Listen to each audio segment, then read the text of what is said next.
You feel triggered by your children or your child and you don't know what to do.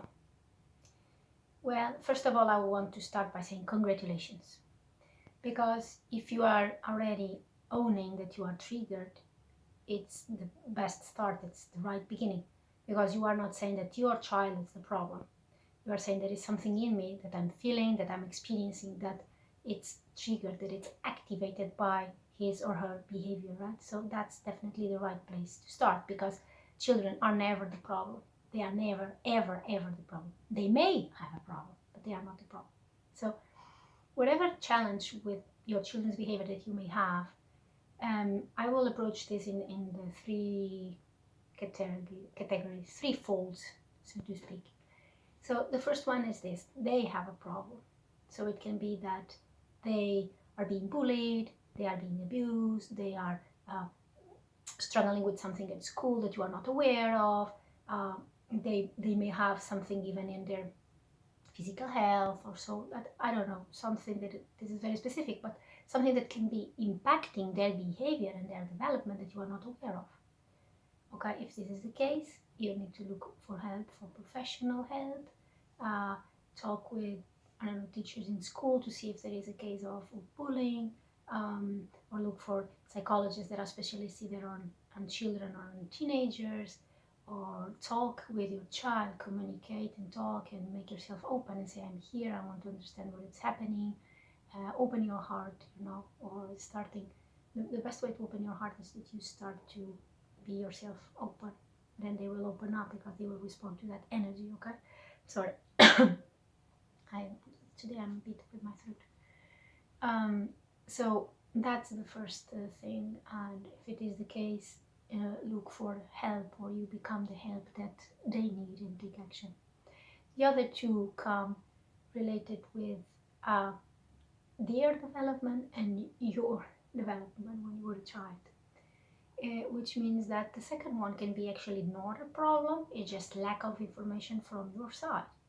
They might be going through a stage on their emotional or brain development or so on, that it's natural, that behavior. They are building their personality, they are exploring the world, and you don't have the understanding of what is happening. And because of that, you interpret this as, or people in general interpret this as a child being challenging or being misbehaved, or it's, is used to something that shouldn't, or it's spoiled. I don't know, all the categories that people say, especially like the generation before, right? The child was the problem, there is something to fix here, so we need to correct the behavior, not understanding the root cause of the behavior, and definitely never owning that has anything to do with the adults or the environment around the child, right? So everyone, I think, experience a little bit of scapegoating in some extension.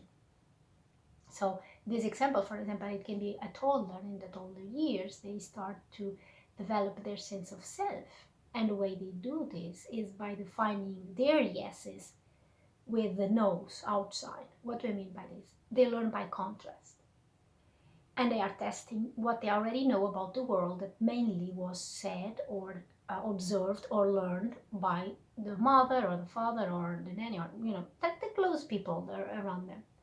Which means that it's often like, I don't like bananas, today they don't want bananas. And you're like, oh, I'm sorry, I confused you with a child that yesterday ate 3 bananas and today you don't like bananas, right? And you go like, oh, and then maybe we're stressed, or we are tired, or we are in a hurry, or whatever it is. What happens is, liking what we like, what we don't like, define us, it's a boundary, right? What we want to do or not. And the child is discovering, do I really define myself by liking bananas or not? Or maybe I like bananas, but I don't want today. And then I said, I don't like bananas. And then she doesn't understand that I want something else. And then is insisting, something like that. So what happens is a development in the child's consciousness that is interacting with the world and wants to have a different action to test if it has a different response. And it can be with their body, how they feel, or it can be with you, or it can be with themselves, how interacting with the world gives a different response, because we already have this established thing, like the norms, how do we behave, our routine. But for them, it's all new. They don't have this grounding that this box that's already closed, things are like this, people behave like that, you did this, you eat like this, you dress like that, for them it's an open box, and it's everything open to adventure, to explore. That's what play is, right? So to discover. So this can be like that. And for example, just a fast example, I had this with my child. He wanted to put the boots, and we were in Sweden, so it was cold, and we went outside, and then I was like, before talk with him, but this is the proper shoes, and then he didn't want it. He wanted something like some type of slippers. He didn't want to put the boots on, and I said, okay. I tried to talk, and go. He wanted the slippers. We went past for our first pound. Like there, it's common to have this overall and boots that you can just go out with whatever weather, and you adjust, wherever, in water, in snow, whatever. So of course that didn't work very well, right? Like he got his feet wet, so and cold, so he wasn't comfortable. So we came back home, we changed, and then he already wanted like the normal boots to go out again. He understood, but I let him understood through the consequence of his choice. I didn't lecture him first, I didn't lecture him after.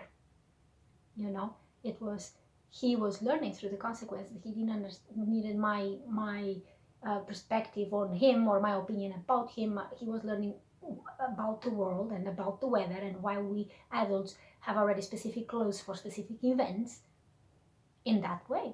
And that applied for other things. Like he never, like, after wanted to go out without a rain jacket if it was raining, or a winter jacket if it was cold. Why? Because he already understood that there are specific objects for specific things, right? It's just a small example to see. It was the development here, and I could have like a struggle with him, and I did it because I specifically I studied it, so I understood what was going on. This also happened with teenagers. Sometimes it can happen that they first, before saying that, adolescence, it's a second self development of a sense of self. So everything that was not investigated, solidified, and developed in a toddler and earlier years will come back again in teenage years. And what happens, it's in this stage we are still trying to define who we are, but not just who we are here in the family, who we are in the world. And we have other people opinions that affect us, that before we didn't get. Before we want approval and connection from mom, dad, I don't know, the nanny, the grandmother, or something else.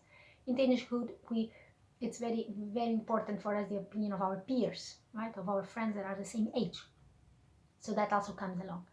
And all those questions that were not answered, like self-answered, self-knowing, in the journey of self-knowing, while we were a child, they will come back in the adolescence, and most likely has a rebellion energy, because it's like, I don't want to be in the established way. I'm not who you say you are. Let me find out who I am.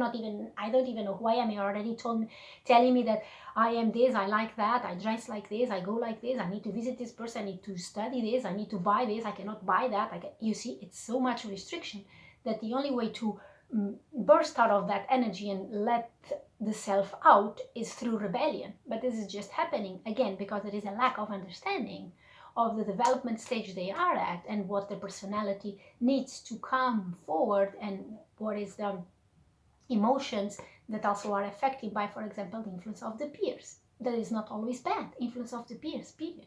They are 13, 14, 15 years, they see the world different than what we saw when we are their age. So they have a different perspective, and we can welcome that instead of being rigid. Okay? So these two examples just to say that it can be the developmental the issue and the situation that you are having, that it's a trigger with your child, but it's actually a lack of information of what their needs are, physical, mental, emotional, psychological level. Okay? Then the third one is related with your development, and this is what we get to the point of that I said, congratulations. What is your development? It's you had all these wounds, all these restrictions, all this lack of self-development when you were a child. And now your child has it in their manifestation of their emotions, their behavior, their needs, triggers, what it's unhealed in you. So you will face the same challenges. And if you are in autopilot, if you are unaware, unconscious, you will answer in a way that your parents did to you. You will like automatic cause the same pain that were caused to you, because it's what you learned, it's what you experienced, and you repress the pain or went into denial or needed to cope to be accepted and put that away. So this mechanism of putting that away and absorbing other people's behavior, expectations, what they needed to see in you, how you needed to behave, to want, to desire, is what you took in. So this is what you took in, is the reality that you operate from. If this is a reality you operate from and you are not aware, when your child comes with something else, you will say, no, no, no, reality, it's this. Because this is what you know, this little box that you needed to enter when you were a child, you are still in it, unless you become aware. And our children are just masters, guides, our invitation to see what is this box, what builds, what is the constriction of this box, and what it's in this box that it's actually ours, that's our personality, our desires, our preference, our boundaries, our needs, or that is something that we needed to put in the box so then we were accepted in our environment, that we got approval.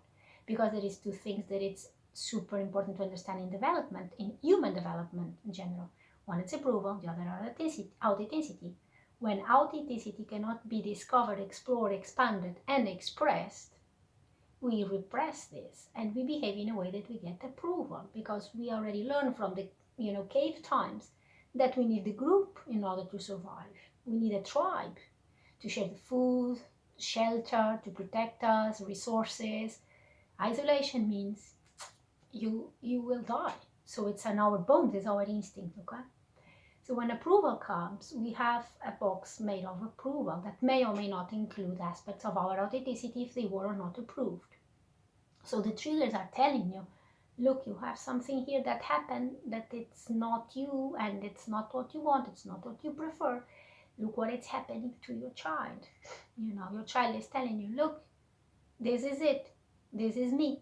And you go like, no, no, no, no, we cannot have this, because your experience told you that have that trait, have that need, have that want meant losing connection, meant not being approved of.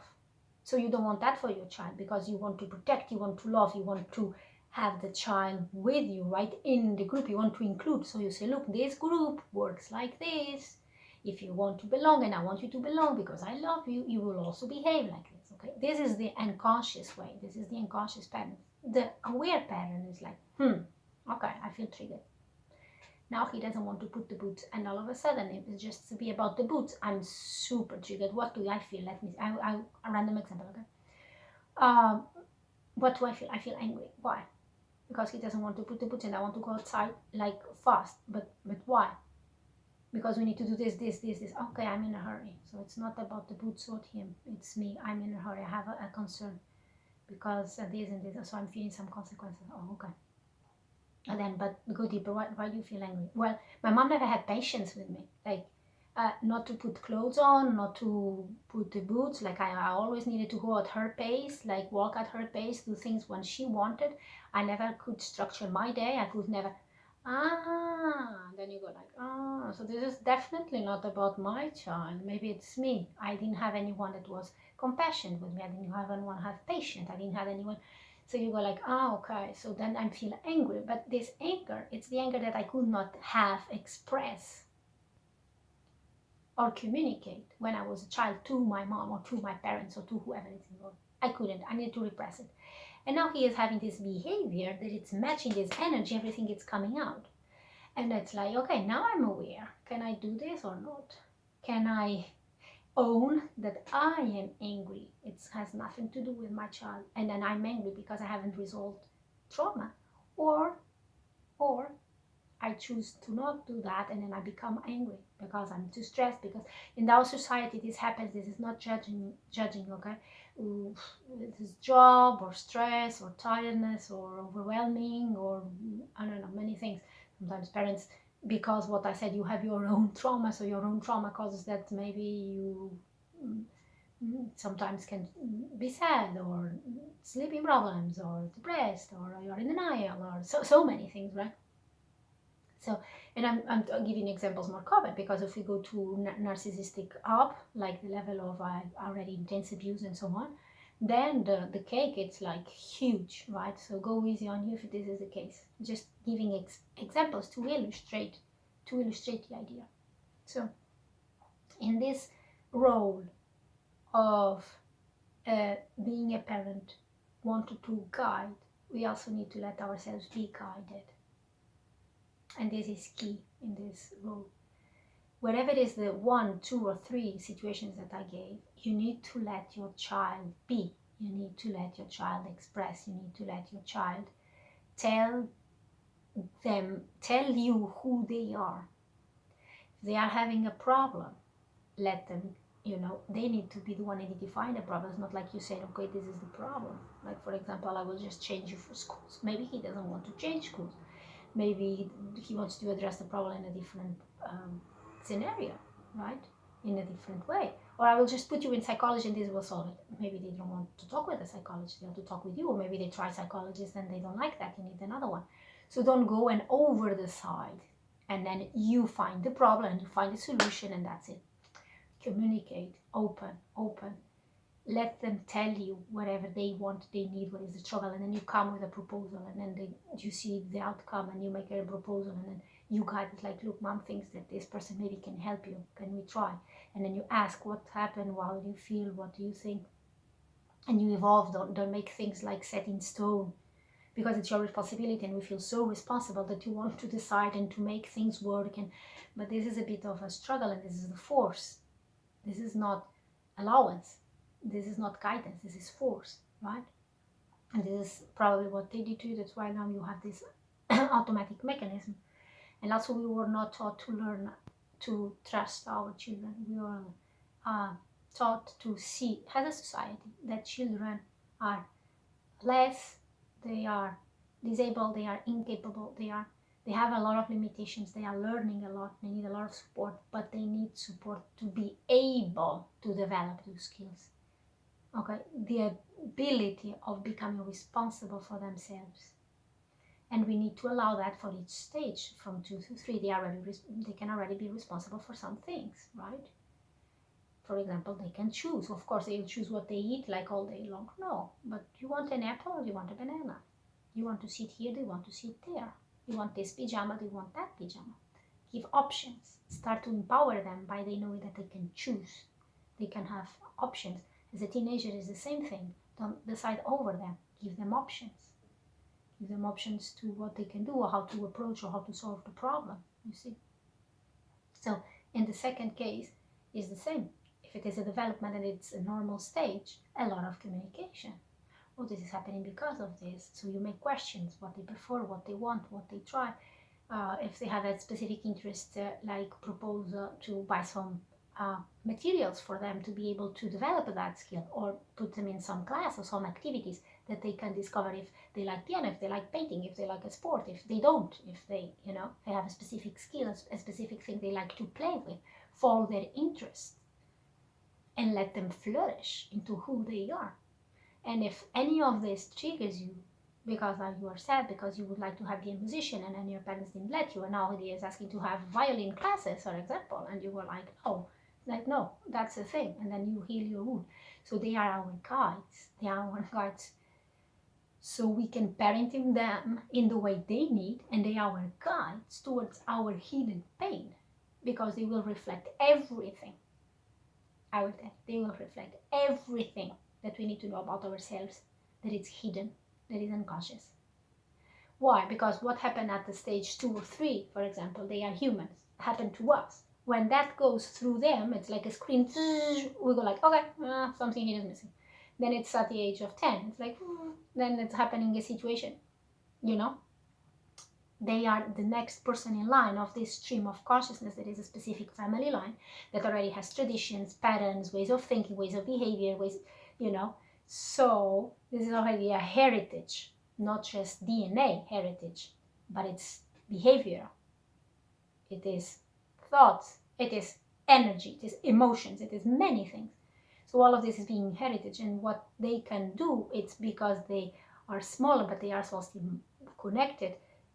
still more aware, not have this so ego and this structure so solidify of belief system, they can be a mirror of what we are not seeing in ourselves, what is hidden, what is repressed, what is unhealed.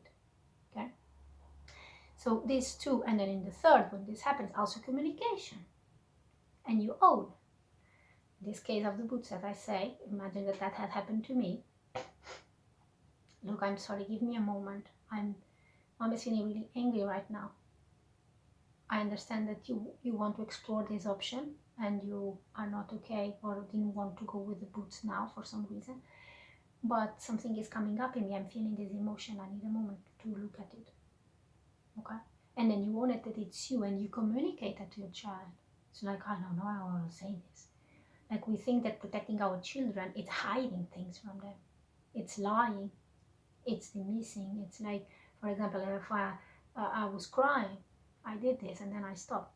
And it's like, why are you crying, mommy? No, I'm not. It's like, no, I am. It's like, yeah, mommy's crying. I'm sad now. And it also helps because they will also cry. They will also be sad. Like normal emotions. Why to hide something away from our children? At the extent that you explain why you are crying or not, it can be appropriate to the age because we want to protect them, to not put the responsibility on them, right? It's like, no, I will not show my child that I'm sad. I will not put this burden on them because there's not a responsibility. I have to take care of them. They don't have to take care of me, right? And I understand that. But you can share something, validate what they are already perceiving. So no gaslighting. You validate what they're already perceiving. You can include them, like develop a relationship because they also feel excluded. Yeah, she was crying, she doesn't want to talk with me or something like that, And then this also leaves the door open for when they are sad, when they are crying, they will come to you because they saw you vulnerable. The thing is about this. You are honest with emotions. I'm angry. I'm sad. So you are honest with emotions. You are vulnerable. You are so open that there is no other door for them than also be open with you because this is what they want. They want true connection with you. They want to be loved. They want to be seen. They want to flourish into who they are. And they want that in you because they need aligned, healthy parents so they can be like in an environment when they also can grow and become an aligned and aware people and happy. So this communication in whatever cases it can be that you are being triggered by, and it's the base ground. It's the openness, the vulnerability, the communication, the understanding, and of course a lot of information. We need information, like we're taking care of children. I am the one of the things that people should learn basic things about child development. Like when a mom is pregnant, we will go to these classes and so on. Most of them we don't learn much beyond like changing a diaper or something, not even basic breastfeeding techniques or potential problems and how to solve them. They are taught, but we need to have like information to do anything in life. Anything in life we need to any profession, to any job, to any task. But then the most important one that is to raise children that will be the people that will, lead us forward and lead the world. It's like it's where there is the less knowledge, and then you can just be a mom and a dad and you don't have guidance. You don't have no one talks about this, right? Unless you are very specific and go and study that as your profession, but it's not general. This is what I mean. So this is one thing.